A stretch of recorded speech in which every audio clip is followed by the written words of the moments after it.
They stole my water. Not a bucket, not a little spillover from a shared line. They drained 15,000 gallons straight out of my tank like it was theirs to take, and they did it while I was gone, which somehow made it worse. When I got back to the ranch and saw that gauge sitting on empty, I didn't know yet that it was theft.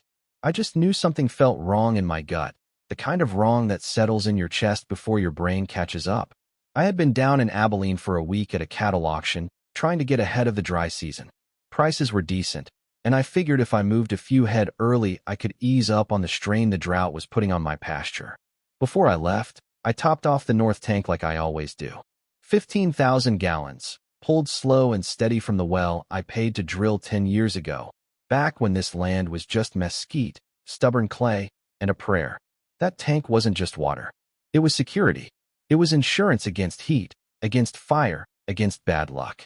Out here in West Texas, water isn't a convenience. It's a line between having cattle and having carcasses. My place sits on 62 acres of hard country. Wind that never quits, sun that bakes the topsoil into pottery, and enough dust to coat your teeth by noon. I like it that way. I've never been much for cul-de-sacs or matching mailboxes. But about 5 years back, the land east of my fence got sold off to a developer, and up went a neat little subdivision they named Silver Meadow Estates, which is funny because there isn't a meadow within 20 miles that isn't half dead by August. They planted rows of ornamental pear trees, put in sidewalks, painted the houses soft blues and creams like something out of a magazine, and they built it right up against my fence line. Now I'll say this, at first I tried to be neighborly.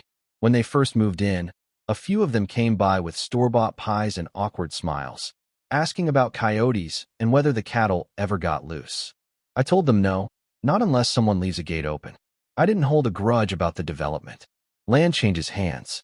That's life. But the HOA, that was another story. The president back then was a woman named Lorraine Whitaker. Mid-50s, sharp haircut, drove a white Lexus that never had a speck of dust on it. She came to see me one afternoon not long after the houses filled up. Said they were worried about wildfire risk. Said the county response time wasn't fast enough. Asked if I'd consider letting them tie a small emergency line into my tank, strictly for fire suppression. No sprinklers, no landscaping, just a safety backup if flames ever jumped the fence. I didn't like the idea, but I understood fire. I've watched grass burn so fast it sounds like a freight train. So we walked the fence together, shook hands under the sun, and I agreed to a narrow line with a manual valve on my side. Emergency use only. No paperwork, just a handshake and a man's word. Maybe that was my first mistake. Still, for years, nothing happened. No fires, no issues. I barely thought about that pipe. So when I rolled back onto my property after the auction and saw the north tank reading bone dry, I figured maybe the float had stuck or a seal had cracked. I killed the engine, stepped out, and the air felt hotter than it should have for early morning. The cattle were crowded near the trough, restless. That's when I walked around the back of the tank and saw the dirt. Freshly turned. A trench, maybe 18 inches wide, running straight from the base of my tank toward the eastern fence line. The soil was still loose, shovel marks clean and sharp. I followed it, boots sinking into the soft earth, and when I reached the fence I saw where they'd cut under it. Neat as you please. On the other side, bright white PVC piping ran like a vein towards Silver Meadow. I just stood there for a minute, listening to the wind. It wasn't the old emergency line. This was new, thicker, permanent. I crossed through the gate and walked along the trench until I could see the end of it. That's when I heard the faint ticking sound of sprinkler heads popping up. Over the fence, lawns shimmered green under a steady mist, flower beds blooming like it was spring in Georgia instead of a drought advisory in Texas. They hadn't just tapped my water. They had built an irrigation system. I went back to my house in a daze. Sat at the kitchen table. Poured a cup of coffee I didn't drink.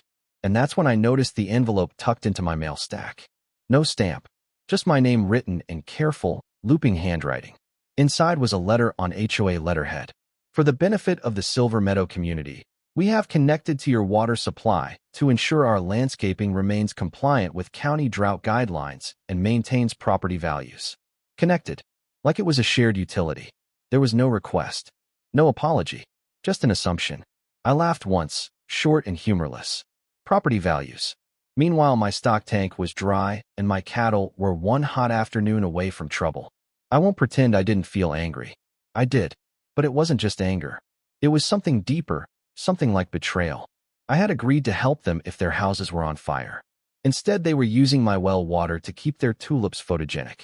And what made it worse was that I started thinking back on small things I'd brushed off over the years. The time Lorraine complained about the dust from my tractor drifting over their fences. The emails about noise from my feed delivery at 6 in the morning. The way they talked about upgrading the area like I was some leftover piece of the past. Maybe this wasn't about water. Maybe this was about control. I folded the letter, set it down, and walked back outside. I looked at that tank, empty and silent, and I felt something shift inside me. I've spent most of my life minding my own business, fixing my own problems. But this time, someone had reached across my fence and decided my resources belonged to them. They thought I wouldn't notice. Or worse, that I wouldn't fight it. They were wrong. I didn't storm over there. I didn't start yelling across the fence or kick in anyone's decorative gate. That's not how I was raised. My father used to say, when somebody does you wrong, the first thing you do is make sure you're standing on solid ground before you take a step forward. So that's what I did. I called my friend Caleb Morris over at the county water office. Caleb and I played high school football together, back when both of us still had good knees. He knows the ins and outs of wells, permits, regulations, all the boring stuff that suddenly matters a whole lot when someone decides to help themselves to 15,000 gallons of your life. I told him what I found. He went quiet for a second, then said, "You're kidding me." "Nope." He pulled the records while I was still on the line. My well was classified as private agricultural use, drilled and registered under my name, maintained at my expense. No municipal ties. No shared access agreements on file. No recorded easements. As far as the county was concerned, that water belonged to me and me alone. "You want me to come out and document it?" he asked. "Not yet," I said. "Just needed to know where I stand." When I hung up, I felt calmer. Not less angry, just steadier. There's a difference. I drove the truck down to the tank, shut off the main valve feeding any external line, and locked it with a heavy brass padlock I usually keep for the equipment shed. Then I posted fresh no trespassing signs along the fence, the kind with bold red letters that don't invite interpretation. After that, I went back inside and waited. It didn't even take 24 hours. The next morning, my phone lit up like a Christmas tree. Unknown numbers, back to back. I let the first few go to voicemail. Curiosity finally got the better of me, so I answered one. "This is Mark Delaney," I said. A tight, clipped voice replied, "Mr. Delaney, this is Cynthia Pratt, Secretary for Silver Meadow Estates. We've noticed a disruption in water flow affecting our irrigation systems." "Have you?" I said. "Well, yes, and we need it restored immediately. Several properties are already showing signs of stress." "Stress," I repeated, looking out at my cattle nudging an empty trough the day before. "Yes, sir. The board authorized the connection for community benefit." "Did the board authorize a contract?" I asked. There was a pause. "The previous understanding regarding emergency access was for fire," I cut in, "not flower beds." Her voice hardened. "If you refuse to cooperate, we will have to pursue legal remedies." I almost smiled. "You do that?" Then I hung up. By noon, I'd heard from an attorney claiming to represent the HOA, a couple of irritated homeowners who'd somehow gotten my number, and one man who launched into a speech about how his wife's prize roses were already drooping. "Sir," I said as gently as I could manage, "with all due respect, my cows don't care much about your roses." What surprised me was that not everyone was hostile. A younger guy named Travis, who'd moved in last year, called just to ask what was going on. When I told him they'd installed a new line without permission, he went quiet. "They told us it was an approved community water solution," he said slowly. "Like you were partnering with us." "Partnering?" I muttered. Man, I had no idea. That stuck with me, because it meant this wasn't just arrogance. It was narrative. Someone on that board had framed this as cooperation instead of what it was. The following afternoon, a white SUV pulled up to my gate. Not Lorraine's old Lexus. This one belonged to the new HOA president, a man named Grant Holloway. Lorraine had stepped down the year before, and Grant had taken over with a campaign about modernization and efficiency. Mid-40s, perfect teeth, always in pressed polo shirts with the subdivision logo stitched over his heart like he was captain of a country club. He stepped out wearing loafers that had never met mud. I walked out to meet him before he could touch the gate latch. "Mark," he said, like we were old buddies. We've got a problem. I noticed. He glanced toward the tank. You can't just shut off the supply like that. We've invested significant resources into irrigation infrastructure based on prior agreements. There was no agreement, I said evenly. There was a handshake for fire emergencies. That's it. He gave me a patient smile, the kind you give a child who doesn't understand the bigger picture. Look, maintaining property values benefits everyone, including you. Nobody wants to live next to brown lawns. I felt something flare in my chest at that. I don't live next to your lawns, I said. You built next to my ranch. He exhaled sharply. We assumed cooperation. It's community-minded. You dug a trench across my property without asking. He hesitated, just a flicker. The contractor may have expedited the installation. Expedited, I repeated. That's one word for it. Another is trespassing. Another is theft. His jaw tightened. You're overreacting. Am I? I stepped closer, close enough that he could smell the dust and sweat and reality he'd chosen to ignore. You drained my tank in the middle of a drought. 15,000 gallons. That's not a misunderstanding, Grant. That's a decision. He tried a different tack. What would it take to resolve this amicably? There it was. Not apology. Not accountability. Just negotiation. I thought about my father again, about handshake deals and the value of a man's word. Then I thought about that letter, so carefully worded, telling me they had connected to my supply for their benefit. It would take a signed contract, I said. Clear terms. Usage limits. Payment. He blinked. Payment. You've been using my well to water 24 acres of decorative landscaping. You think that's free? His expression shifted from confident to calculating. We can't set a precedent of paying private landowners for utilities. I shrugged. Then you can tear it all out. The wind picked up, rattling the dry grass along the fence. For a moment, neither of us spoke. He finally said, If you don't restore service, we will seek an injunction. Go ahead, I said. And while you're at it, you might want to explain to your residents why their board authorized construction on land you don't own. That landed. I saw it in his eyes. After he left, I didn't sit around hoping for common sense to prevail.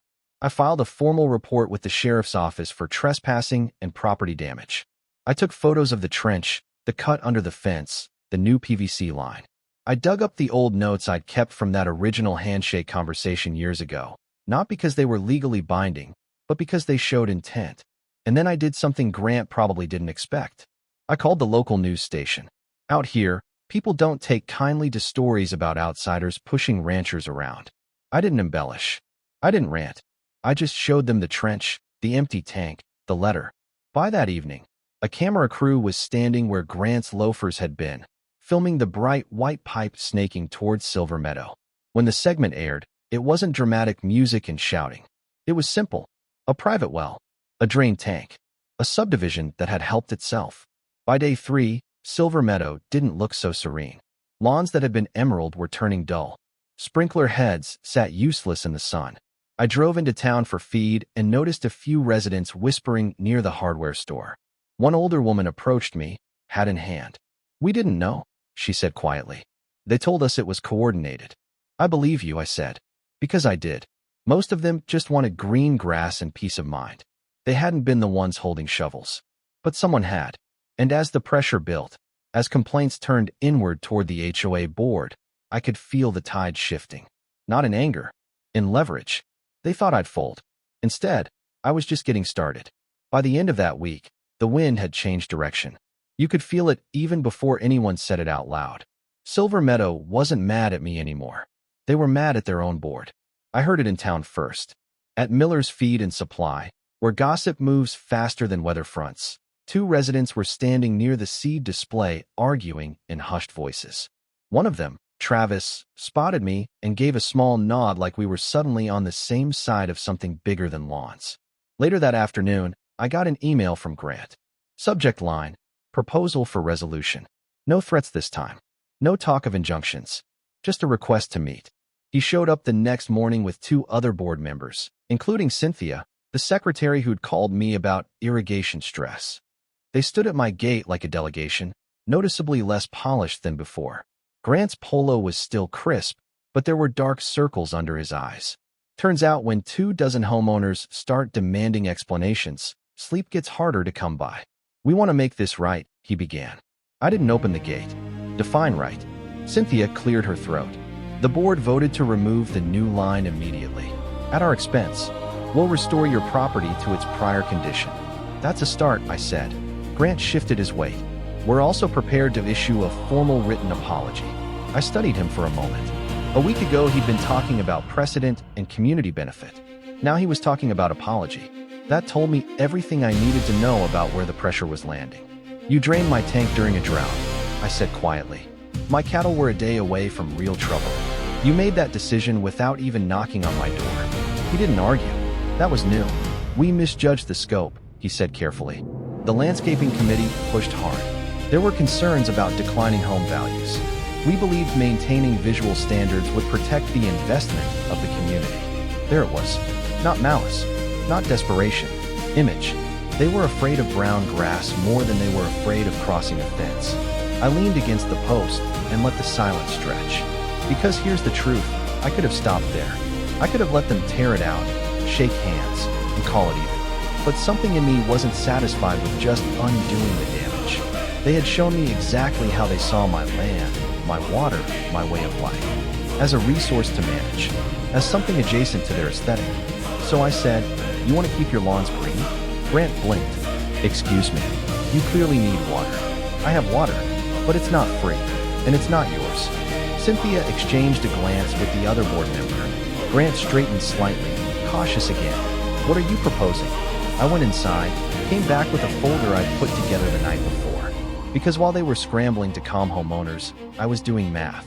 I handed it through the bars of the gate. Inside was a drafted contract. Not something I scribbled on a napkin. Something I'd had Caleb look over for compliance. It outlined water rights access for a defined portion of my well's output, strictly capped. Meter installation at their expense. Monthly inspections. A payment schedule of $5,000 per month, adjusted annually for drought severity. Miss one payment, exceed the cap by 1 gallon, and the valve gets locked. No warnings. Grant flipped through it slowly. His jaw tightened at the number. That's substantial, he said.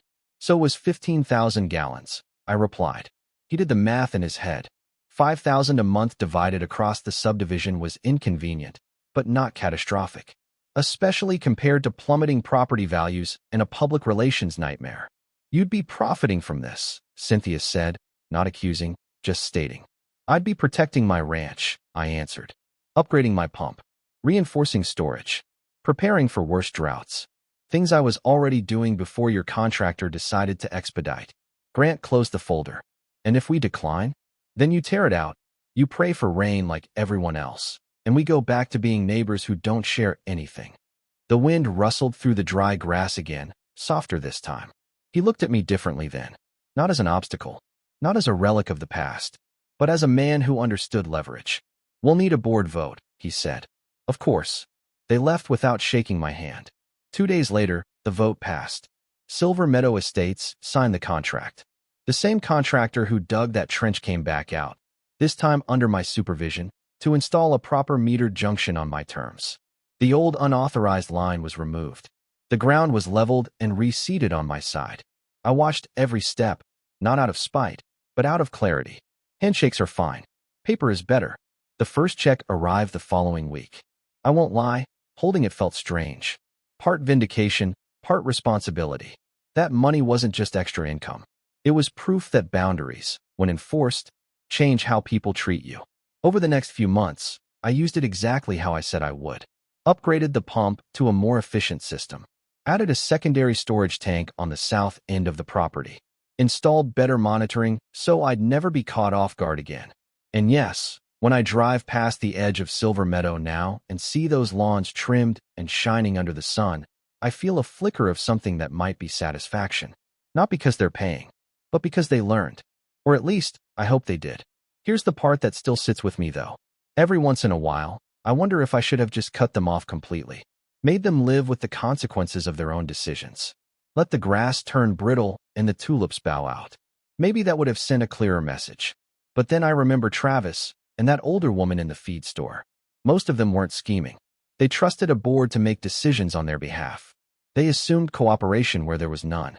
Grant and I see each other occasionally now. Not friends, not enemies. Just two men who understand each other better than we used to. He doesn't talk about property values anymore. And I don't talk about theft. We talk about rainfall totals. Last month, he actually asked my advice about xeriscaping, about planting things that belong in this climate instead of fighting it. That surprised me. Maybe the lesson stuck deeper than I thought. Still, there's a line on my property where the fence runs east, and every time I walk it, I remember how easy it was for someone to step over it when they believed their need outweighed my ownership. That's the thing about boundaries. If you don't defend them, people start believing they don't exist. So yeah, they stole my water. And now they pay for every drop. But here's what I want to know from you. If you were in my boots, would you have shut them out completely? Or would you have done what I did and turned the problem into leverage? Was charging them the right move? Or should I have let them feel the drought the same way I do every summer? I'm curious where you land on that line between justice and opportunity. Drop your thoughts in the comments. And if you've ever dealt with an HOA, a neighbor, or anyone who thought your hard work was community property, share your story too. Hit like if you believe in standing your ground. Subscribe if you want more real stories like this, and I'll see you in the next one.